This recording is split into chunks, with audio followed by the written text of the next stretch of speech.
హల్లెలూయా యేసు ప్రభున్ ఎల్లరు స్తుతించుడి. వల్లభుని చర్యలను తిలకించి స్తుతించుడి.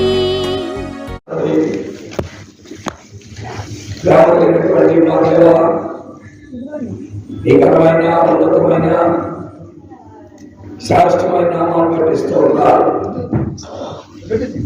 నీ కుమారుడు మా ప్రభువులో రక్షకుడైన యేసు దివ్య నామం పేరిట ఈ యొక్క వైఎస్ఆర్ బోలెడు ఈ ప్రాంతంలో నివసిస్తున్న దాదాపు 500 నుండి 1000 కుటుంబాలతో వారిని కాపాడినందుకు ఉన్నారు, వారిని భద్రపరిచినందుకు ఉన్నారు, వారికి క్షేమం ఇచ్చినందుకు ఉన్నారు, వారి బాధ్యతల్లో సహాయపడుతూ వచ్చినందుకు ఉన్నారు. వారి యొక్క ఉద్యోగాలు, వారి యొక్క చేతి పనులు, వారికి ఉన్నటువంటి ఆ రకమైన వ్యాపారాలు, వీటన్నిటిలో వారికి సహాయం చేస్తూ నీ కృప ప్రతి కుటుంబం ఎడల, ప్రతి బిడ్డ ఎడల విస్తరణ చేస్తున్నందుకు కాస్తూ ఉన్నారు. వీరికి మాత్రమే కాదు తండ్రి, ఏలూరు పట్టణంలో ఉన్న ప్రతి కుటుంబానికి,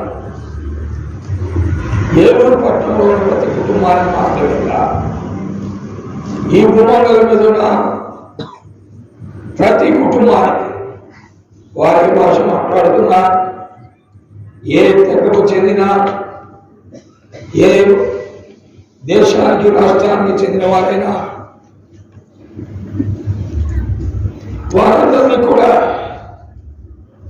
ఈ దైవిక కృపలో జ్ఞాపకం చేసుకుంటూ సహాయపడుతున్న విధానం కొరకై వందనాలు చెల్లిస్తున్నాం.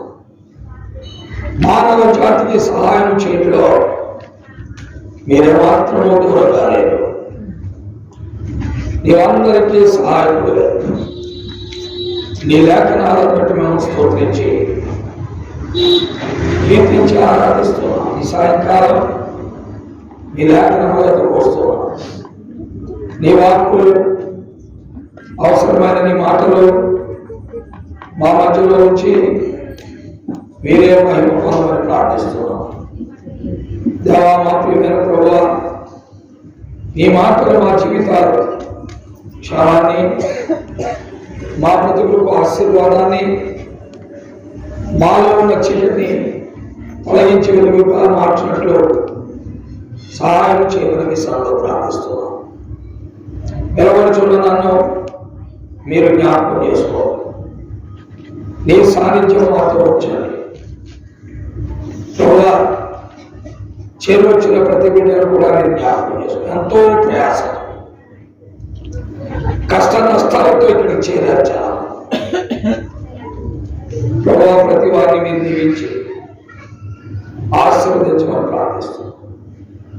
మాకు తిరుమలని యేసు దివ్య నామములో ప్రార్థిస్తున్నాడు తండ్రి. ఆమేన్.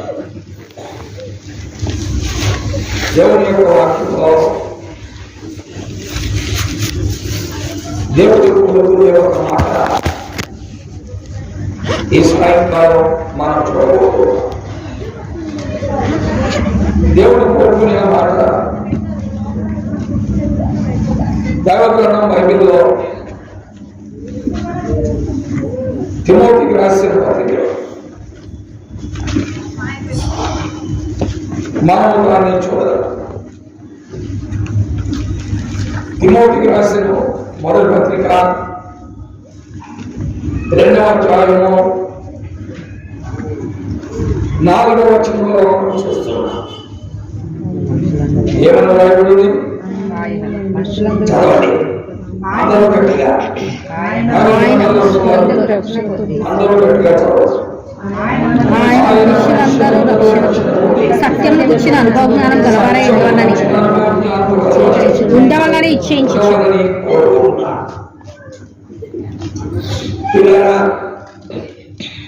మానవ జాతిని దేవుడు కోరుకుంటున్న కోరిక ఏంటంటే మనుషులందరూ రక్షణ పొందాలి. మన వీధిలో ఉన్న కుక్కలు, జంతువులు, పశువులు, గేదెలు వాటి కూడా రక్షణ.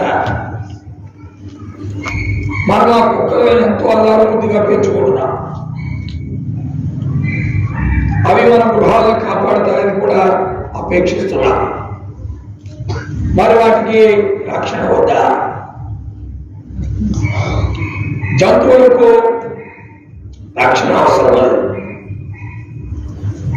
మానవునికి జంతువులకి ఒక తేడా ఉంది. మానవునికి జంతువులకు కూడా తేడా ఏంటంటే జంతువులు ప్రాణము, దేహాన్ని కలిగి ఉంటాయి. మనుషులు ప్రాణము, దేహము, ఆత్మ కలిగి ఉంటారు. రక్షణ ఎవరికి అవసరం అంటే ఆత్మ కలిగిన మానవుడికి అవసరం. అందుకే పశువులు నిర్మించిన దేవుడు, జంతువులు నిర్మించిన దేవుడు, పక్షులు నిర్మించిన దేవుడు వాటికి రక్షణ కావాలని కోరుకోవట. అయితే మనుషులందరూ రక్షణ పొంది సత్యమును కూర్చున్న అనుభవ జ్ఞానం గలవాలని ఆ దేవుడు కోరుకుంటున్నాడు. కారణం మానవులైనటువంటి మనం ఆయన స్వరూపం, ఆయన పోలిక. మనలో ఉన్న జీవాత్మ ఆయన పెట్టిన దీపం. కాబట్టి ఈ జీవాత్మ కలిగిన మానవుడు ఈ భూమి మీద తాత్కాలికమైన వాడు. కొద్ది కాలం మాత్రమే ఈ భూమి మీద ఉంటారు. ఆ తరువాత వద్దనుకున్నా ఈ భూమిని ఏం చేయాలి? విడిచిపెట్టాలి. ఈ రోజున అమెరికా సంయుక్త రాష్ట్రాలు ఉన్నటువంటి అమెరికా అధ్యక్షుడు డొనాల్డ్ ట్రంప్ ఇరాన్ మీద బాంబింగ్ చేశారు. ఇరాన్ మీద బాంబింగ్ చేయడం ద్వారా ఆయతుల్లా ఖొమైనీ ఇరాన్ యొక్క అధ్యక్షుడు ప్రధాని హతమార్చబడ్డాడు. అతని గురించి డొనాల్డ్ ట్రంప్ అంటున్నాడు, ఒక దుష్ట శక్తి క్షీణించింది అంటున్నాడు. దాంతో పాకిస్తాన్ వారు ఏం చేశారంటే భారతదేశం మీద యుద్ధాన్ని ప్రకటించారు. కారణం ఏంటి అంటే పిల్లరా అంటే ఆయతుల్లా ఖొమైనీ మరి వారికి సంబంధించిన వాడు కాబట్టి. దేవుడు వాక్యం వింటున్న ప్రియులారా, ఇలాగున మానవ లోకములో జీవిస్తున్న మనుషులు ఒకరి మీద ఒకరు ఆధిపత్యాన్ని కోరుకుంటున్నారు. ఒకరిని మనం చంపామనుకుంటున్నారు. చంపబడిన వాడు బలహీనుడు, చంపిన వాడేమో ఆధిపత్యాన్ని కోరుకున్నవాడు అని అనుకుంటున్నా. అయితే పిల్లరా, ఎలాంటి అధికారాన్ని, ఎలాంటి అంతస్తును, ఎలాంటి పరిస్థితులు కలిగిన వారైనా వారి జీవితంలో రక్షణ అవసరం. ప్రతి వ్యక్తికి రక్షణ కావాలి. అన్ని మతముల వారికి రక్షణ కావాలి. అన్ని వర్గముల వారికి రక్షణ కావాలి. అన్ని భాషలు మాట్లాడే వారికి రక్షణ కావాలి. అన్ని జాతుల వారికి కూడా రక్షణ కావాలి. అందుకే దేవుడు సార్వత్రికంగా కోరుకుంటున్నాడు, ఆయన భారతదేశంలో ఉన్నవారు రక్షణ పొందాలి, లేక అమెరికా సంయుక్త రాష్ట్రాల్లో ఉన్నవారు రక్షణ పొందాలి అని అలా ఆయన ఏమన్నారంటే మనుషులందరూ రక్షణ పొందాలి. Everybody on the face of earth, those who are living as human beings, ఎవరైతే మానవులుగా ఈ భూమండలం మీద నివసిస్తున్నారో వారందరూ కూడా రక్షణ పొందాలి. అనగా దేవునికి భాషా భేదం లేదు, రంగు భేదం లేదు, మత భేదం లేదు, వర్గ భేదం లేదు, దేశ భేదం లేదు. ఆయన దృష్టిలో అందరూ సమానమే. ఈ రోజున మనం అనుకుంటాం ఆ క్రైస్తవ మతస్థులు ఇస్లాం మతం మీద బాంబింగ్ చేశారని. అయితే క్రైస్తవ మతస్థులు ఇస్లాం మతం మీద బాంబింగ్ చేశారని మనం తలచినప్పటికీ పిల్లరా, దేవుని దృష్టిలో క్రైస్తవులు ఇస్లామిక్ మతానికి చెందిన అందరూ సమానమే. ఆయన అందరినీ ప్రేమించే దేవుడు. అందుకే ఆ దేవాది దేవుడు మానవ నిర్మాణకుడైన దేవుడు, మానవునికి పంచభూతములు ఇచ్చినటువంటి దేవుడు. పంచభూతములు అంటే నువ్వు పీల్చే గాలి, త్రాగుచున్న నీరు, ఈ భూమి మీద ఉన్న సమస్తాన్ని అనుగ్రహించినటువంటి దేవుడు. భూమి, ఆకాశం, అగ్ని అన్నింటినీ అనుగ్రహించినటువంటి దేవుడు. వీళ్ళగా స్వశరీరుడుగా మానవుడుగా యేసుక్రీస్తు పేరున ఆయన ఈ లోకంలోకి వచ్చాడు. బాబు చిన్నగా తీసుకోవాలి, పెద్ద తీసుకోవాలి. కాబట్టి ఆయన ఈ లోకంలోకి స్వశరీరుడుగా ప్రత్యక్షమయ్యాడు.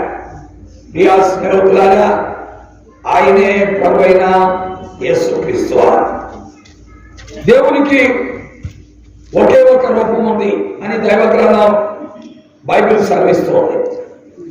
దేవుడికి ఉన్న ఒకే ఒక రూపం ఏంటంటే మానవ రూపం.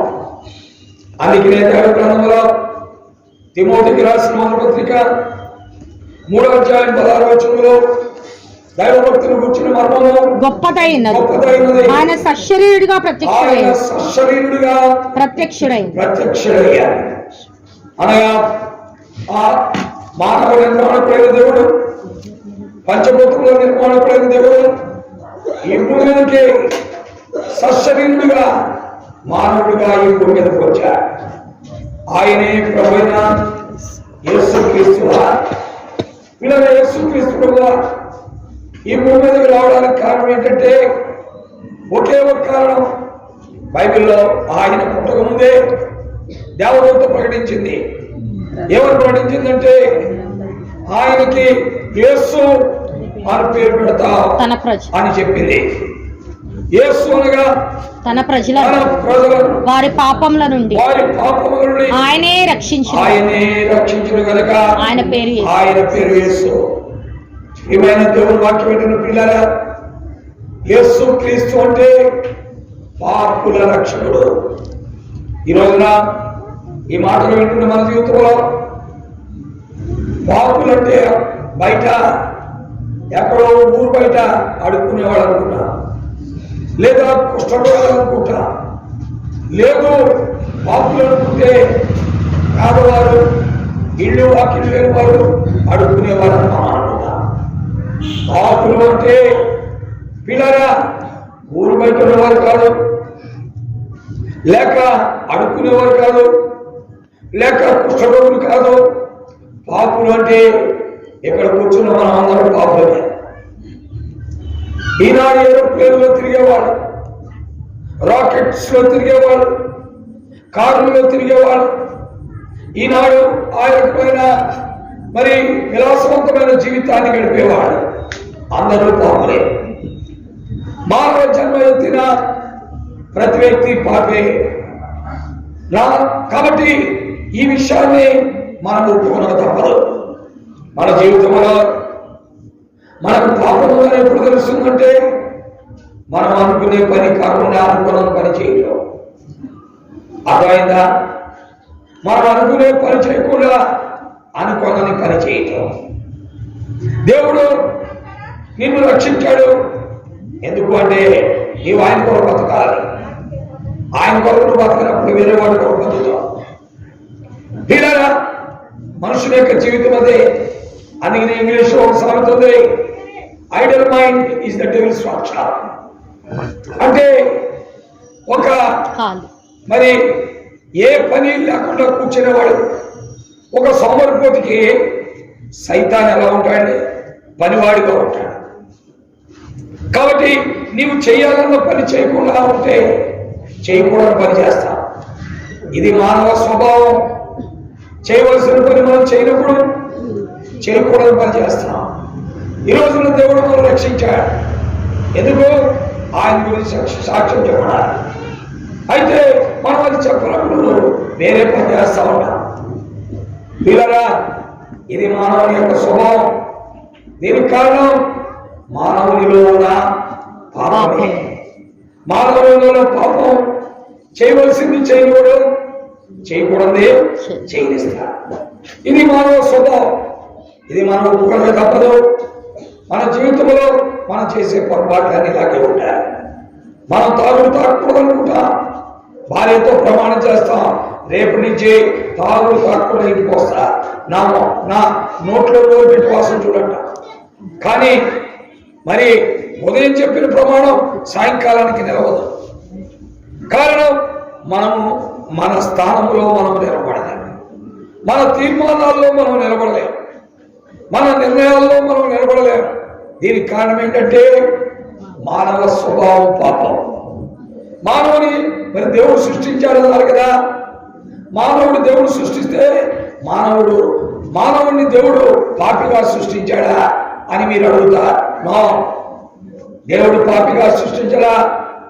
దైవ గ్రంథం బైబిల్ చెప్తుంది, దేవుడు మానవులను యథార్థవంతులుగా పుట్టించిన, కానీ వారి తంత్రములను కల్పించుకున్నాడు.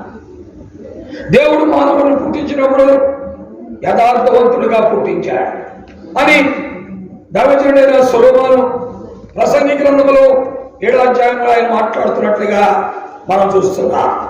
దేవుడు మానవులను యథార్థవంతులుగా పుట్టించిన, కానీ వారు వివిధ తంత్రములు కల్పించుకున్నారు.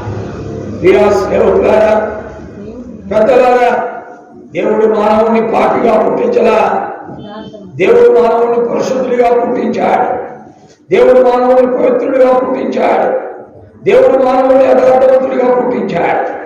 అయితే ఈ యథార్థవంతుడిగా పుట్టింపబడిన మానవుడు, దేవుని దృష్టిలో పవిత్రుడిగా పుట్టించబడిన మానవుడు ఏమైపోయాడంటే వారి యొక్క అవివేకం వల్ల దారి తప్పాడు. అందుకే లేఖనాల్లో దేవతలు మాట్లాడుతూ అన్నాడు, దేవుడు మానవులను యథార్థవంతులుగా పుట్టించను, కానీ వారు దేవునికి వ్యతిరేకముగా వివిధ తంత్రములను కల్పించుకున్నారు. ఈ రోజు మనం దేవుడు అంటున్నా, అయ్యా నాకు ఖాళీ లేదంటున్నా. నాకు ఖాళీ లేదంటానికి కారణం ఏంటి? దేవుడు ఖాళీ లేకుండా నీకు చేశాడా? ఎంతో సమయం ఇచ్చాడు, కానీ నీవు కల్పించుకున్న తంత్రాలే దేవునికి పనికి రాకుండా, ఖాళీ లేకుండా నేను చేశాడు. కాబట్టి పిల్లరా, దేవుడు మానవులను యథార్థవంతులుగా పుట్టించాడు, కానీ వారు వివిధ తంత్రములు కల్పించుకున్న అజ్ఞానులుగా మారిపోయారు. తద్వారా పాపములో పడిపోయారు. ఈ పాపము ద్వారా మానవ జీవితంలోనికి మరణం వచ్చింది. అందుకనే వాక్యములో రాయబడితే, ఒక మనుష్యుని ద్వారా పాపము ద్వారా మరణము లోకములోనికి ఎలా ప్రవేశించడం, మనుషులందరూ పాపము చేసినందున మరణము అందరికీ సంప్రాప్తమైంది. దేవుని వాక్యంలో రోమపత్రిక 5వ అధ్యాయం 12వ వచనంలో చదువుతున్నా.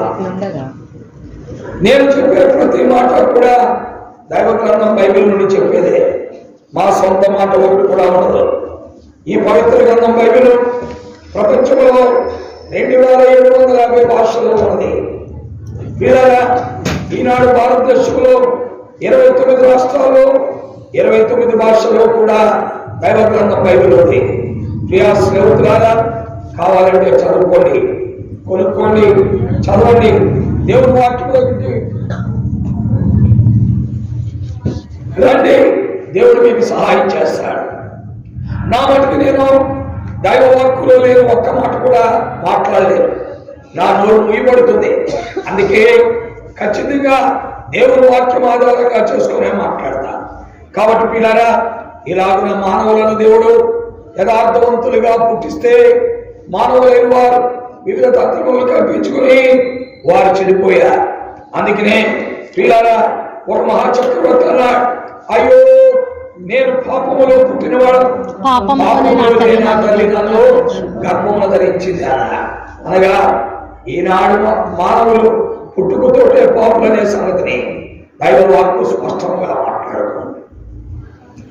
మానవులైన వారు పుట్టుకతోటే పాపులనే సంగతిని దైవ గ్రంథం మాట్లాడుతుంది. మనం పుట్టుకతో పాపులకి పుట్టుక దినాలు జరుపుతూ ఉంటాం, కేకులకు వస్తాం, నానా రకాలైన విలాసవంతమైన పరిస్థితులు చేస్తాం, ఇవన్నిటితో ఆనందంగా ఉంటాం. పొరపాటున మన పుట్టినరోజుకి మనకు తెలిసిన వారు కేక్ తాగిపోతే మన పెద్ద ఫీలింగ్ ఇచ్చేస్తాం. అయితే పాపులైన మనం కేక్ కోస్తున్న విషయం మనకు తెలియదు. ఇలా మానవుడు పుట్టుకతోటి పాపి అని నువ్వు గ్రహించాలి. అంతేకాదు మానవుడు 5 రకాలైన పాపాలు చేస్తూ ఉంటాడు. 5 రకాలైన పాపాలు చేస్తాడు.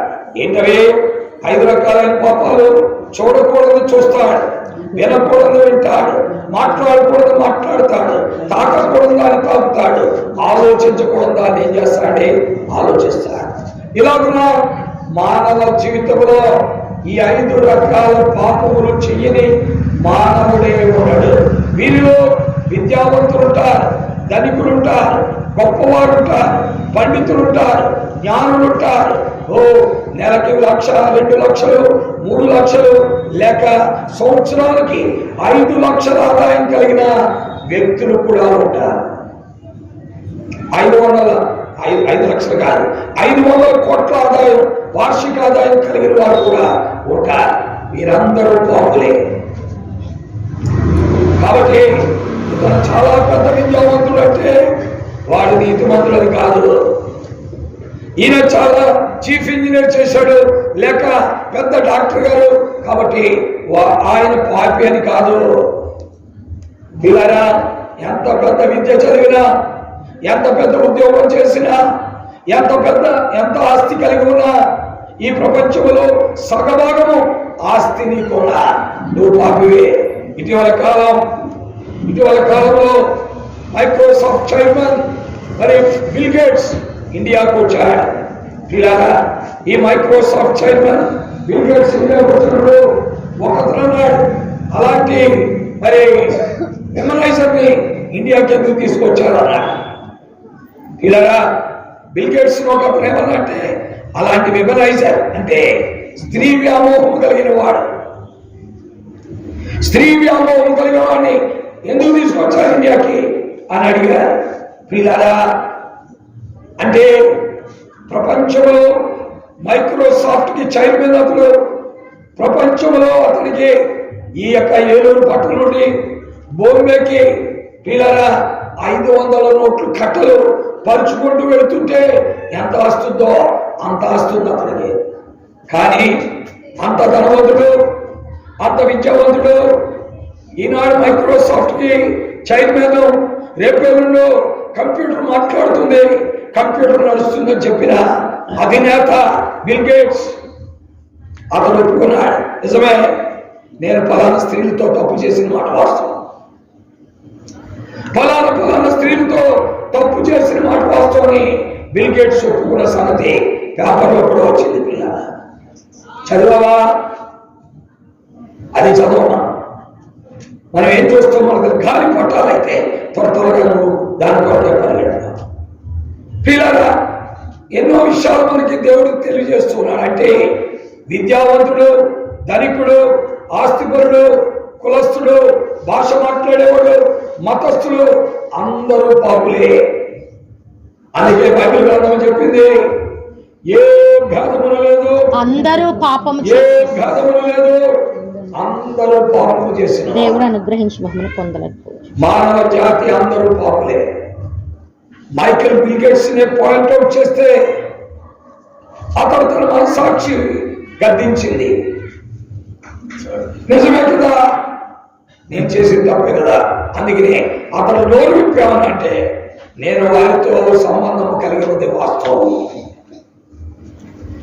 నేను చేసింది పాపమే అన్నట్టుగా మరో పరోక్ష భాషలో చెప్పాడు. ఎవరతను? Bill gates. స్నేహితులారా, మానవ లోకములో పాపము లేని వాడు ఒకడు కూడా లేడు. ఒకవేళ ఎవరైనా మనకి చాలా మంచి పనులు చేసి ఇంట్లో ఫర్నిచర్ కొని పెడుతున్నారు, ఇల్లు కట్టి పెడుతున్నారు, ఇల్లుకి మరి కావలసిన వసతులు కల్పిస్తున్నారు, నీళ్ల ట్యాప్, ఆ తర్వాత టాయిలెట్స్ ఇవన్నీ ఏర్పాటు చేస్తున్నారు. అంటే వాళ్ళందరూ మంచోళ్ళని మనం అనుకుంటున్నాం, వీళ్ళందరూ మంచోళ్ళని మనం అనుకుంటున్నాం. అయితే వాక్యం చెబుతున్నది పాపం చేయకుండా ఉండే నీతిమంతుడు ఒక్కడు కూడా లేడు అని. ప్రసంగి 7వ అధ్యాయం 20వ వచనం అనుకుంటా. చూడండి ఏమని రాయబడిందో. దేవుని వాక్యంలో మనం చూస్తున్నాం. ప్రసంగి 7వ అధ్యాయము పాపము చేయకుండా ఎన్నో వచనం 7:20 పాపము చేయకుండా నీతిమంతుడు భూమి మీద పాపము చేయకుండా ఉండే నీతిమంతుడు ఒక్కడు కూడా లేడు. తెల్ల చొక్కా వేసుకుని, తెల్ల ప్యాంట్ వేసుకుని, దైవ గ్రంథం బైబిల్ పట్టుకుని తిరుగుతూ ఉంటే అతడు పరిశుద్ధుడేమో అని మనం అనుకుంటాం, అతడు నీతిమంతుడేమో అని మనం అనుకుంటాం. బైబిల్ మీద తాగించుకున్నాడు కాబట్టి మనం ఏమంటే దైవజనుడు వచ్చాడు. ఇలాగా మానవ జీవితమే పాపం. ఏ వ్యక్తిలోనైనా పాపం ఉంటుంది. మతాధికారులు, పీఠాధిపతులు ఎవరిలోనైనా పాపం ఉంది. నాలో పాపం లేదని చెప్పే వ్యక్తి ఉండడు. నేను పాపము చేయలేదని చెప్పే వ్యక్తి ఉండడు. ఇలా ఒక వ్యక్తికి గుండె లేకుండా మానవుడిగా జీవిస్తున్నాడంటే అంత వాస్తవం, పాపము లేకుండా మానవుడిగా ఉన్నాడంటే కూడా అంతే వాస్తవం. అంటే మానవుడిగా పుట్టిన ప్రతి వాడికి ఏముంటుంది? పాపము. గుండె ఉంటుంది. గుండె ఉంది అంటే నీలో ఏమన్నట్టు? పాపం ఉన్నట్టే. గుండె లేదనుకోండి వాడి బ్రతకడం చర్చిలోకి సమానం. కాబట్టి ప్రియా స్నేహితులారా, ఈనాడు నీ అవయవమే నీతో మాట్లాడుతున్న సత్యమేమనగా నీవు ఆ అవయవాన్ని కలిగి ఉన్నావంటే నీలో పాపం ఉన్నట్టే. నాలో పాపం లేదని మనం చెప్పరు. ఈ రోజున అనేకమైన సందర్భాల్లో అనేకమైన వాగ్వివాదాలు మనం ఉంటూ ఉంటాం. ఏంటి ఆ వాగ్వివాదాలు అంటే, అయ్యా మేము మంచోడు, వాడే చెడ్డోడు అండి, వాడే చెడ్డోడు, మేము మంచోడు అని చెప్తాం. అంబటి రాంబాబు అనే ఒక రాజకీయవేత్త ఉంటే అంబటి రాంబాబు యొక్క కుమార్తె వివాహం చేసుకున్న తర్వాత వాళ్ళిద్దరి మధ్య గొడవ వచ్చింది. ఇలాగా అప్పుడు అల్లుడు చెప్తున్నాడు, మా బాంగారు భయంకరుడని, చెడ్డోడు అని చెప్తున్నాడు. ఎందుకని అతనికి వారికి మధ్య వచ్చింది వివాదం వచ్చింది. వివాదం వచ్చినప్పటికీ మాంగారు చెడ్డోడు, ఇతడు చాలా మంచోడు చెప్తున్నాడు. ఇతడు ఎంత చెడ్డోడు ఆ తర్వాత అతని స్నేహితులు చెప్పారు ఏమనంటే, ఊరికే కాదండి వీడు పెద్ద తాగుతా ఇలాగా. కాబట్టి మన జీవితాల్లో మన పాపం మనకు కనబడదు, ఎదుటి వారి పాపం మనకేమవుతే కనబడుతూ ఉంటుంది. మన దోషం మనకు కనబడదు, ఎదుటి వారి దోషం మనకు కనబడుతూ ఉంటుంది. మన లోపం మనకు కనబడదు, ఎదుటి వారి లోపం మనకు కనబడుతుంది. అందుకనే పెద్దలు అన్నారు, ఎవరంటే తప్పులెంచువారు తమ తప్పులెరుగరు అని మనం చదువుతున్నాం. ప్రియా స్నేహితులారా, కాబట్టి మనలో పాపం ఉన్నది. మనం పాపము లేని వారు అని చెప్పినా దేవుణ్ణి మోసం చేస్తున్నాం. మనం పాపము చెయ్యలేదని చెప్పినా దేవుణ్ణి మోసం చేస్తున్నాం. పాపము లేదు అని చెప్తే మనల్ని మనమే మోసపుచ్చుకుంటాం. పాపము చెయ్యలేదు అని చెప్తే సత్యవంతులైన దేవుణ్ణి ఏం చేస్తాం? మోసం చేస్తాం. కాబట్టి మానవ జీవితంలో ప్రతి వ్యక్తిలో కూడా ఏముంటుంది? పాపం. ప్రియమైన స్నేహితులారా, అందుకని ఆదివారం వచ్చేటప్పటికి ఒక సంఘానికి వెళ్ళే వాళ్ళు ఏం చేస్తారంటే తెల్ల చీర కట్టుకుని వెళ్తూ ఉంటారు, తెల్ల బ్లౌజ్ వేసుకుని, అలాగే తెల్ల ప్యాంటు తెల్ల చొక్కా వేసుకుని వెళ్తారు. సోమవారం నుండి శనివారం వరకు వేరే రంగులు వేస్తూ ఉంటారు. ఇలాగా మనుషులు రంగులు మార్చినంత మాత్రాన తన పాపాన్ని ఏం చేయలేడండి, కప్పుకోలేడు. బాహ్య సంబంధముగా మనము రంగులు మార్చినంత మాత్రాన మన పాపాన్ని మనం కప్పుకోలేము. హృదయం మోసకరమైనది, అది ఘోరమైన అది ఘోరమైన వ్యాధి. దానికి వెంపగల వాడెవడు పిల్లారా. కాబట్టి ఆలోచిద్దాం, గ్రహిద్దాం. ప్రియ స్నేహితులారా, ఈ సాయంకాలం మాటలు వింటున్న వాళ్ళరా, మనం నిజముగా పాపులమైతే సత్యవంతుల దగ్గరికి మనం రావాలి. పాపికి విమోచన కలుగు చేసేవాడు సత్యవంతుడే. అందుకే లేఖనాల్లో మనం చూస్తున్న సత్యం ఏంటంటే, దైవ గ్రంథం బైబిల్లో మనం చూస్తున్నాం. ఏమని రాయబడింది స్పష్టంగా మనం చూడగలం. ప్రియా స్నేహితులారా, దేవుని యొక్క వాక్యంలో మనం చూస్తున్న సత్యాలు ఇవన్నీ కూడా అందుకే నమ్మాలి, దేవుడి దగ్గరికి రావాలి. దేవుడు నీ నాశనాన్ని కోట్ల. ఇలాగే పాపంలో కొనసాగించబడితే ఏం జరుగుతుంది? డాక్టర్ గారు అంటాడు, అయ్యా నీ ఊపిరితిత్తులు చెడిపోయింది, నీ గుండె బలహీనపడింది, నీ ప్రేమలు కూడా దెబ్బతినిపోయినాయి, కాబట్టి నీవు ఫలాన్ని చేయకూడదు అని చెప్తాడు. ఫలాన్ని చేయకూడదు అని చెప్తాడు. నువ్వు వచ్చేస్తే చచ్చిపోతావు అని చెప్తాడు. అయినా మనుషుడు దానికి బానిస అయిపోయాడు కాబట్టి అది చేస్తూనే ఉంటాడు. ఒకవేళ బాహ్యంగా చేయకపోయినా రహస్యంగా చేస్తాడు. మాకు ఒక సహోదరుడు ఉన్నాడు, అతడు మల్టీ టాలెంటెడ్ ఫెలో, చాలా అద్భుతమైన మల్టీ టాలెంటెడ్. అతనంటే నాకు చాలా ఇష్టం. పిల్లరా, అతడు నన్ను తమ్ముడు అని పిలిచేవాడు. అతను ఒకసారి చిన్న సమస్య వచ్చింది. ఆ రోజుల్లో మణిపాల్ హాస్పిటల్కి మరొక పేరు ఉండేది. ఆ రోజుల్లో దాన్ని ఎవరంటే సౌమ్య అనే దాని వాడు.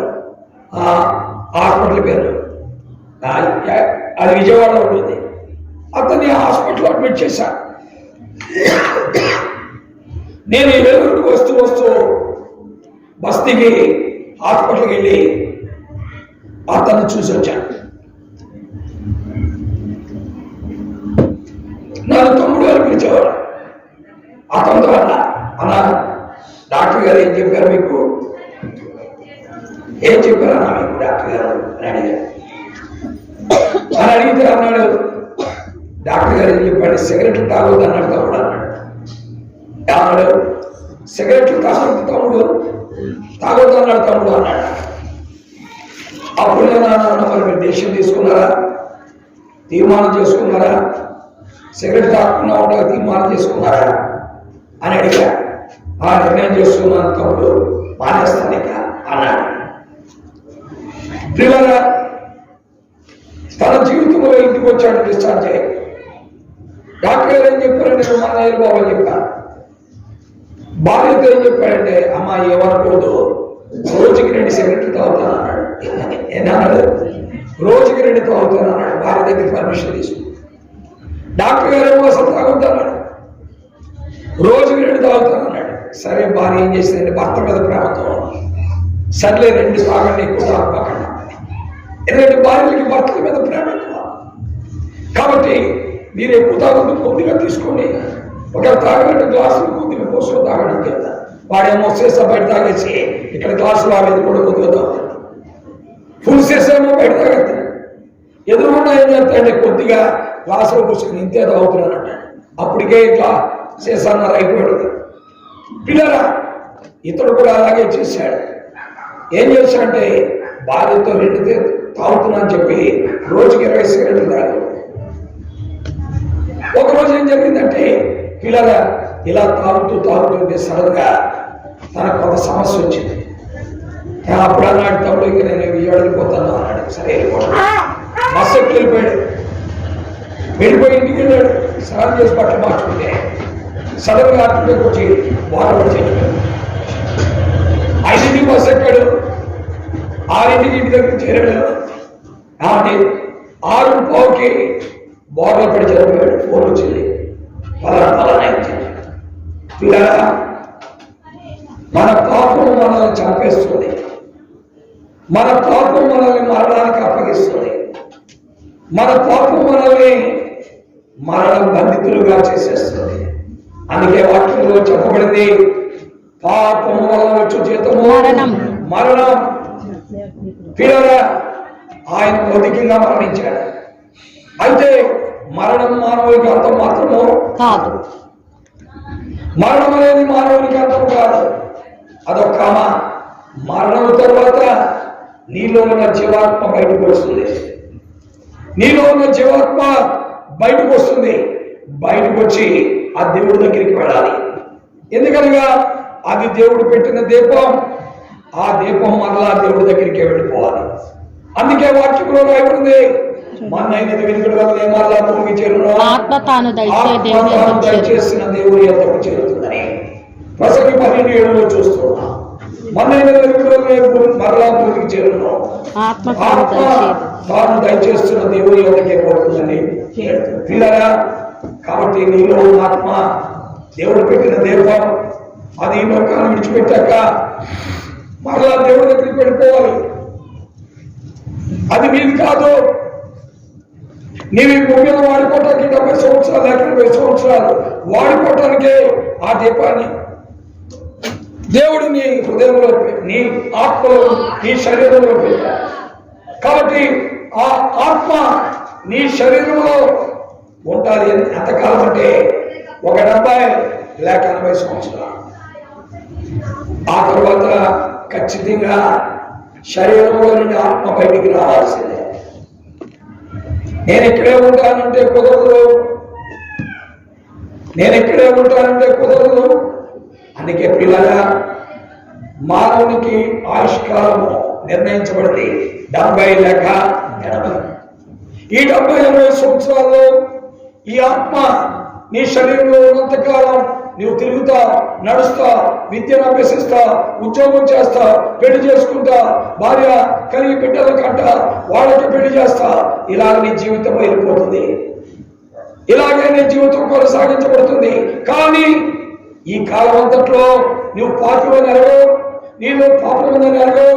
నీ జీవితం పాపములను విడుదల పొందకుండా ఈ లోకాన్ని విడిచిపెడితే అగ్నిగుండం పాలవుతుందని కూడా నువ్వు అర్థము చేసుకో. పిల్లరా, సడన్ గా ఏదో ఒక దిక్కున ఆకస్మికంగా నీకేం వస్తుంది? మరణం వస్తుంది. పిల్లరా, ఈ మరణం ద్వారా నీ ఆత్మ బయటకు వస్తుంది. ఈ మరణం ద్వారా బయటకు వచ్చిన ఈ ఆత్మ నీ శరీరం నుండి బయటకు వచ్చే ముందు పాపం నుండి విడుదల పొంది బయటకు వస్తే పర్వాలా. పాపం నుండి విడుదల పొందకుండా బయటకు వచ్చిందా? పిల్లరా, ఈ ఆత్మకు అగ్నిగుండం అక్కడ ఉంది. ఎందుకనగా పాపం వల్ల వచ్చే జీతము మరణం. భౌతిక మరణమే కాదు, ఆత్మ మరణం కూడా. ఈ ఆత్మ మరణాన్ని ఏమన్నారంటే అగ్నిగుండం అన్నారు. దీన్నే 2వ మరణం అన్నారు. కాబట్టి ప్రియా స్నేహితులారా, మనమందరం కూడా ఈ లోకాన్ని విడిచిపెడతాం. పాపులు విడిచిపెడతారు, పరిశుద్ధులు కూడా విడిచిపెడతారు. పాపులు ఈ లోకాన్ని విడిచిపెడతారు, పరిశుద్ధులు కూడా ఈ లోకాన్ని విడిచిపెడతారు. అయితే ఒకటి, పాపులు అగ్నిగుండం పాలవుతారు, పరిశుద్ధులు దేవుని పట్టణ వాసులు అవుతారు. అందుకే పాట పాడుతుంటాం. ఏమని? మన దేవుని పట్టణ. మనం పాడే పాటలో ఒక జనం అది ఏమన్నా? పాతాళం అగ్నిగుండము ఉన్నది ఘోర పాపుల కోసం. చూసారా? పాతాళం అగ్నిగుండం ఉన్నది ఘోర పాపుల కోసం. అగ్ని ఆరదు, గాపు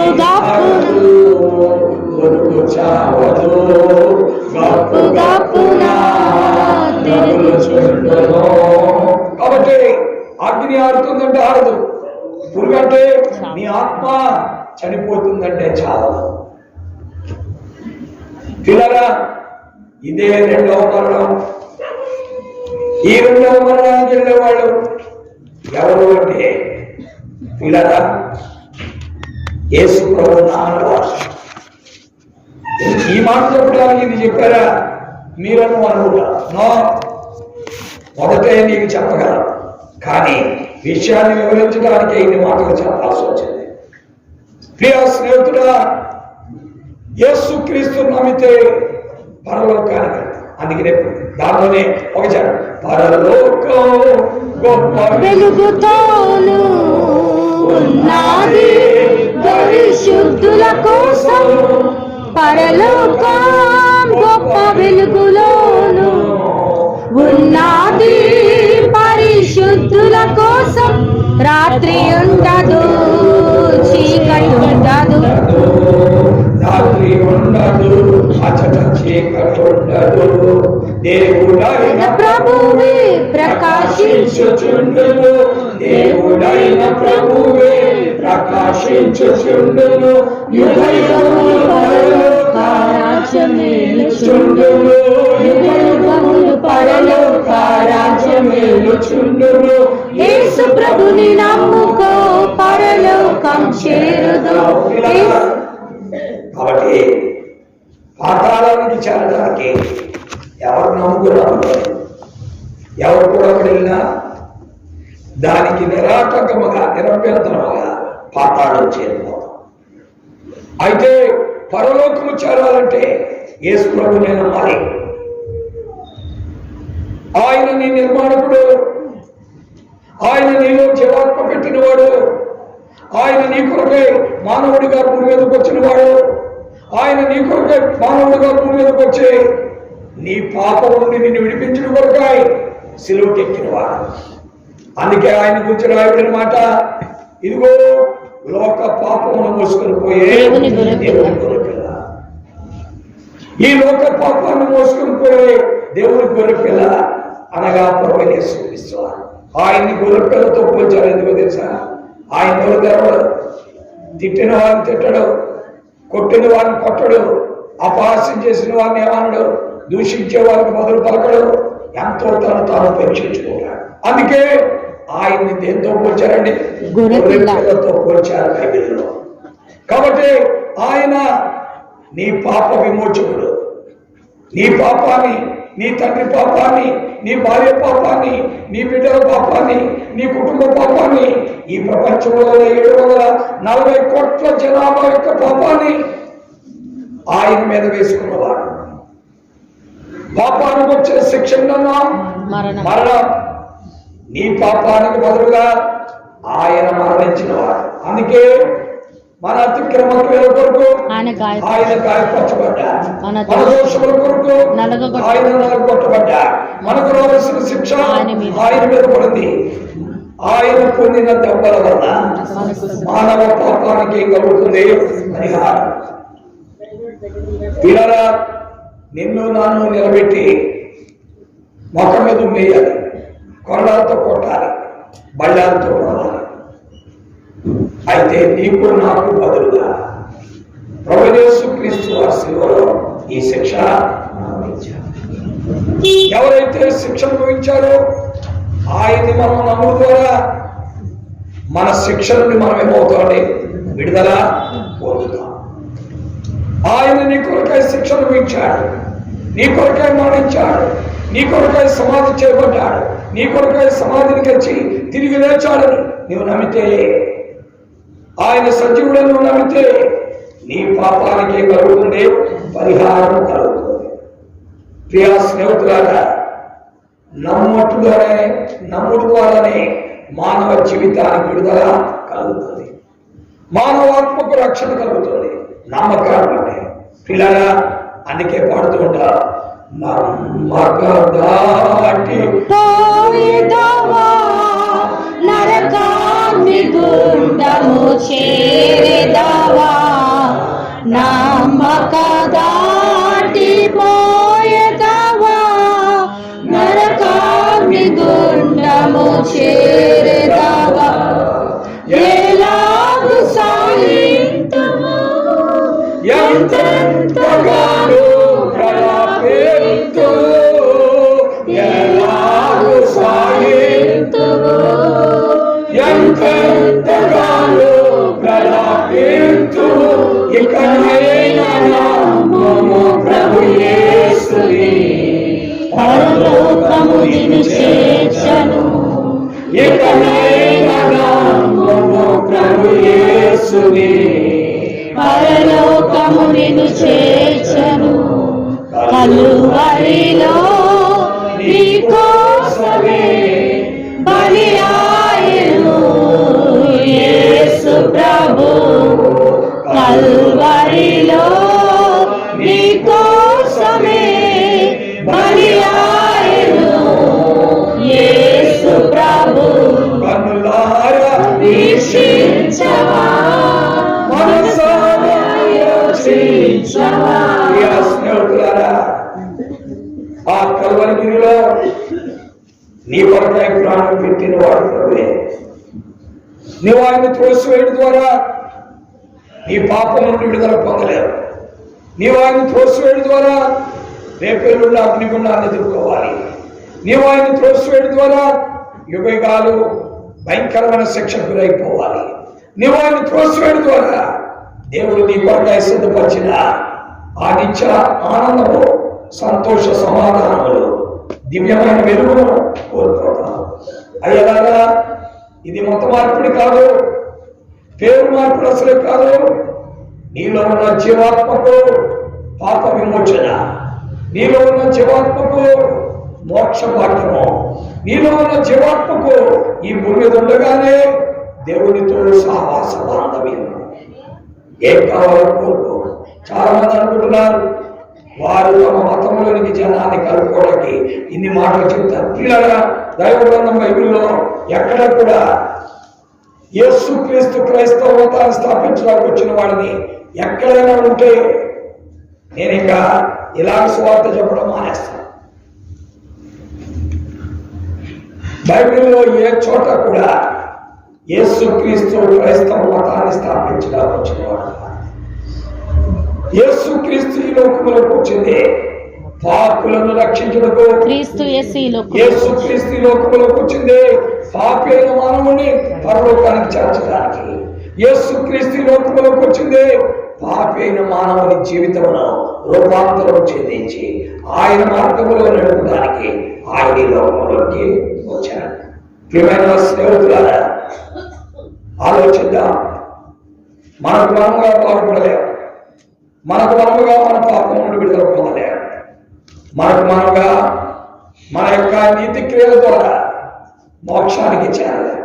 ఈరోజు మనం అనుకుంటున్నాం మన దాన ధర్మాలు చేస్తున్నాం, అన్నదానం చేస్తున్నాం, భూదానం చేస్తున్నాం, గోదానం చేస్తున్నాం, వస్త్రదానం చేస్తున్నాం, మంచి పనులు అనేకమైనవి చేస్తున్నాం. కాబట్టి మనం తప్పకుండా మనకు మోక్షం దొరుకుతుంది అనుకున్నాం. పిల్లరా, నీకు నీ క్రియల ద్వారా మోక్షం దొరకదు. ధర్మ కర్మాల వస్త్రము నీవు కప్పుకొనగలవు. ధర్మ కర్మాల వస్త్రము నీవు కప్పుకొనగలవు. నీ పాపము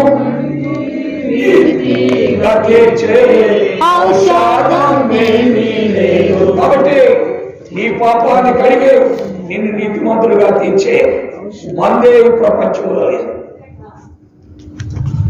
పిల్లరా, ఇలాగ చెప్పుడు ద్వారా మీ మనోభావాలను దెబ్బతీస్తున్నామని మీరు అనుకుంటారు. మీరు బాగుపడాలి, క్షమాన్ని పొందాలి, ఆశీర్వదించబడాలి, నిత్యమైన దేవుడితో సహవాసం కలుగుతారు, ఆ నిత్య జీవనాన్ని పొందాలి.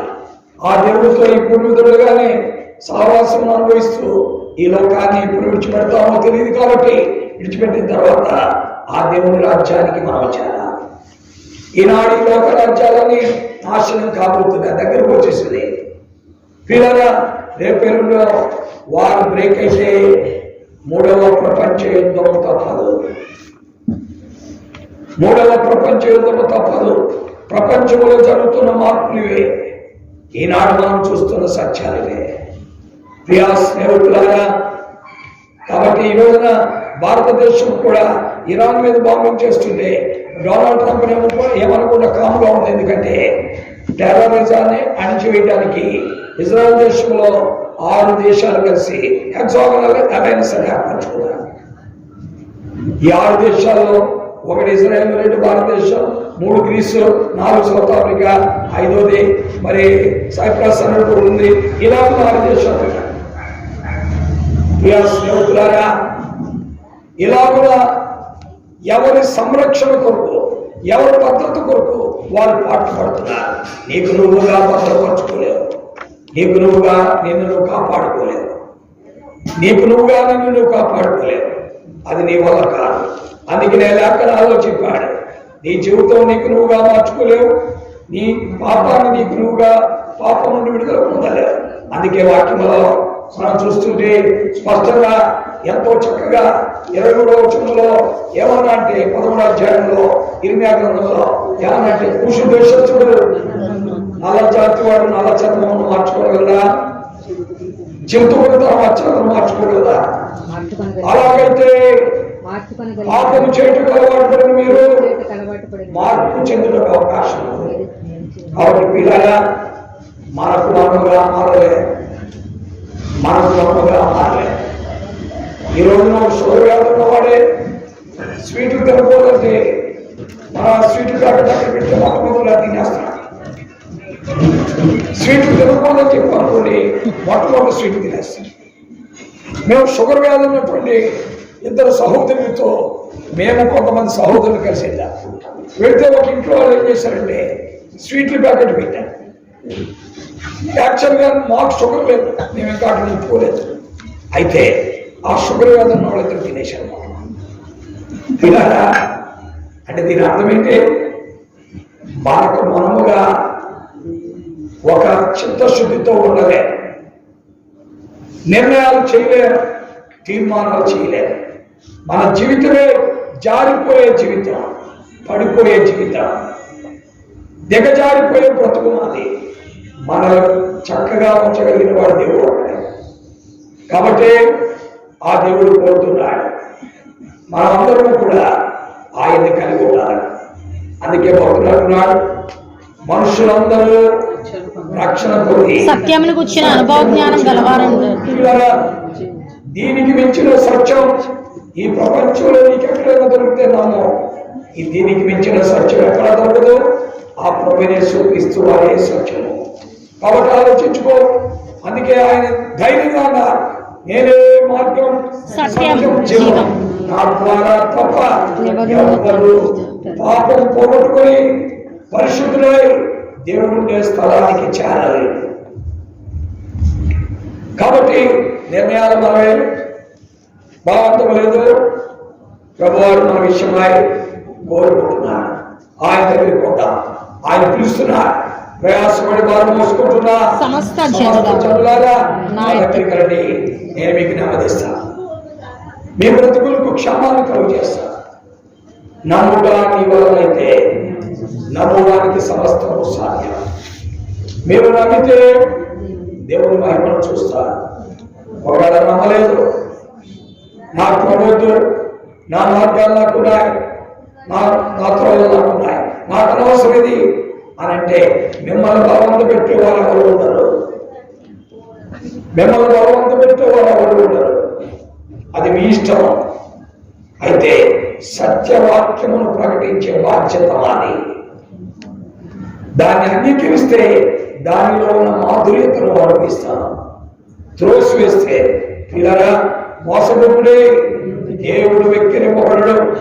మనుషులు ఏమి విత్తునో ఆ పంటను కోస్తాడు. కాబట్టి ఆలోచిద్దాం.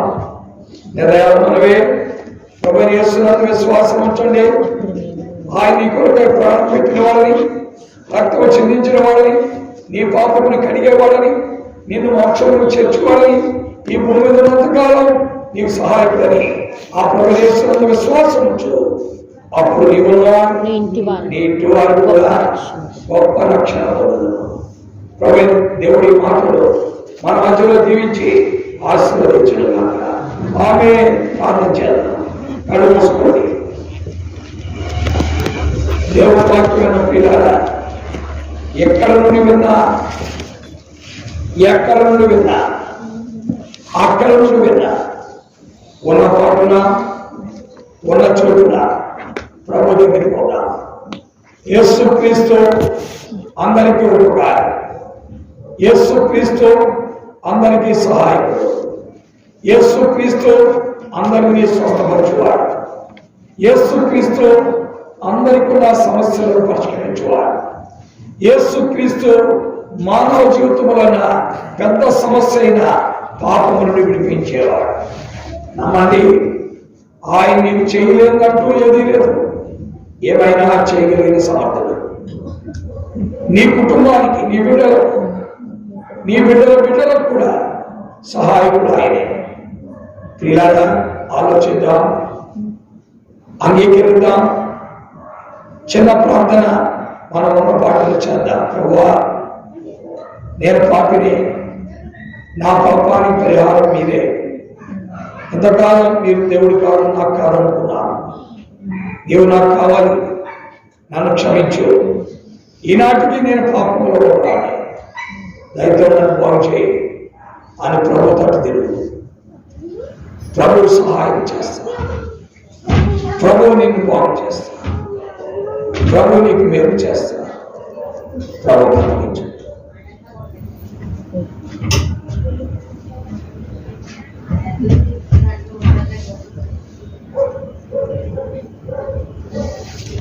పరిశుద్ధుడైన మా తండ్రి, ప్రేమ కలిగినటువంటి మా దేవా, నీ కొందనాలు. నీ కుమారుడు మా ప్రభువును రక్షకుడైన యేసుక్రీస్తు వారి అద్వితీయ నామం పేరిట ఈ సాయంకాల వేళలో నీ సత్య సువార్తను ప్రకటించు భాగ్యాన్ని మీరు మాకు ఇచ్చినందుకు వందనాలు. చేరువచ్చిన ప్రియులందరి కొరకై స్తోత్రాలు. పేరు పేరు వరుసన మీరు దీవించి దర్శించండి. ఈ యొక్క వైఎస్ఆర్ కాలనీ గోలెగూడెంలో జీవిస్తున్న 500 నుండి 1000 కుటుంబాలు దాకా ప్రతి బిడ్డను జ్ఞాపకం చేసుకోండి. వారి కుటుంబాలు జ్ఞాపకం చేసుకోండి. వారి బిడ్డలను జ్ఞాపకం చేసుకోండి. వారందరూ నీ నిర్మాణం, నీ సృష్టి. ఎవరు నశించడా నీకు ఇష్టం లేదు.